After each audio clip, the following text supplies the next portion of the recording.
E o que eles fazem é muito claro, eles usam isso por duas razões básicas. Uma é para instalar o medo, porque o medo faz com que você ganhe poder. Quem diz que detém um objeto, uma máquina, um instrumento consciente, que ninguém sabe definir, nem eles, nem ninguém, detém um poder enorme. E esse é o ego desses caras, eles querem ser levados a deuses do Olimpo. E segundo, isso aumenta o valuation da sua empresa.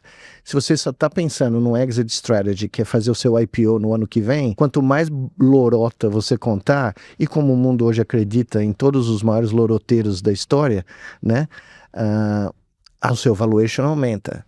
Primeiro, esses caras não sabem definir o que é inteligência, o que é consciência, porque ninguém sabe. São palavras, são abstrações que foram criadas para tentar, né, generalizar funções mentais e cognitivas. Primeiro, esses caras não sabem definir o que é inteligência, o que é consciência, porque ninguém sabe. São palavras, são abstrações que foram criadas para tentar, né, generalizar funções mentais e cognitivas que não são nem computáveis nem descritíveis. Porque se você perguntar para qualquer neurocientista sério o que é consciência, ele vai dizer para você o seguinte: olha, é uma propriedade emergente da mente, do cérebro e do corpo. Se você puser o cérebro numa placa de dish, não vai ficar consciente. Ele tem que estar embodied, ele tem que ser parte de um corpo e ele tem que interagir com o mundo ao redor. A consciência emergiu durante o processo de seleção natural como uma propriedade não linear, não computável, que nos conferiu, né, vantagens evolutivas, por isso que ela continua, né, progredindo. É uma história longa para fazer a seguinte pergunta: a IA é capaz de desenvolver linguagem? Não, esse pessoal só está 70 anos atrasados, porque o Marvin Minsky, nos anos 60, propôs a mesma coisa. E disse que os sistemas dele, que eram na época, não eram nem redes neurais, porque ele era inimigo, apesar da tese dele ter sido em redes neurais, no MIT, ele era proponente da visão simbólica da IA, em que rezava que todo o conhecimento humano podia ser formalizado por regras aplicadas a fatos. E para mostrar que o sistema dele era melhor do que dos concorrentes, ele construiu um braço robótico e começou a usar uma coisa chamada câmeras de TV para fornecer visão para o seu sistema. Um outro pesquisador em Stanford fez a mesma coisa, concorrente dele.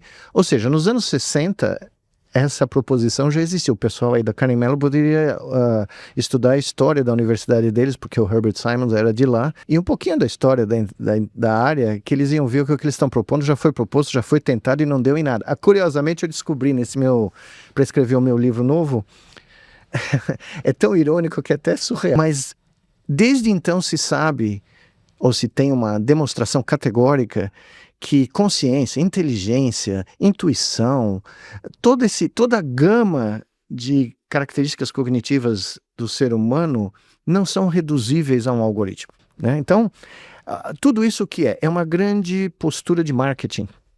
É uma grande forma de falar: olha, nós vamos substituir você. Você se comporta, você pede menos salário para renovar seu contrato, você aceita o que eu estou te pagando, porque eu pego esse sistema e vou te substituir. Está acontecendo em várias áreas do conhecimento humano. Bom, a gente já falou de consciência, falou de linguagem. Agora eu queria falar de outro valor muito importante para os seres humanos, que muito provavelmente você vai dizer também que não é passível. Por quê? Porque para ele era um membro da família. Ele provavelmente conversava mais com o carro do que com a mulher dele, ou com o filho. Né? Então nós antropomorfizamos. Então quando você conversa com um desses chats, você acha que você está conversando com um ser humano. Esse é um fenômeno que foi descrito pelo Joseph Weizenbaum, o criador da Elisa, que é a avó do ChatGPT, né, nos anos 60, quando ele desligou a Elisa, porque a secretária dele e os alunos dele estavam se relacionando com a Elisa. E ele não podia chegar mais cedo no laboratório, porque a secretária falou que das 9 às 10 da manhã era o horário dela fazer terapia com a Elisa. Ele desligou o sistema e falou: nós temos que parar com essa pesquisa, porque eu estou vendo os efeitos, ou seja, nós projetamos que aquele sistema, aquela máquina, aquele automóvel. Só que o Turing provavelmente não leu, e nem o Herbert Simpson leu, 500 anos antes de Cristo, se você for ler na República de Platão, existe uma frase, Platão está conversando com Sócrates e Platão fala o seguinte: nenhuma imitação nem chega perto da verdade. Quando o pintor pinta um carpinteiro, ele nunca viveu a vida de um carpinteiro. Ele não sabe qual é a oficina de um carpinteiro, quais são as dores, as grandes conquistas, a grande vitória de um carpinteiro em moldar a madeira naquilo que a gente chama de esculturas. Então, o pintor, ao máximo, reproduz uma imitação de um carpinteiro. E essa imitação jamais vai conter a descrição do que é ser carpinteiro. Ao que Sócrates responde: exato. E apenas isso. Apenas isso, exato, né? Porque Sócrates era o cara que...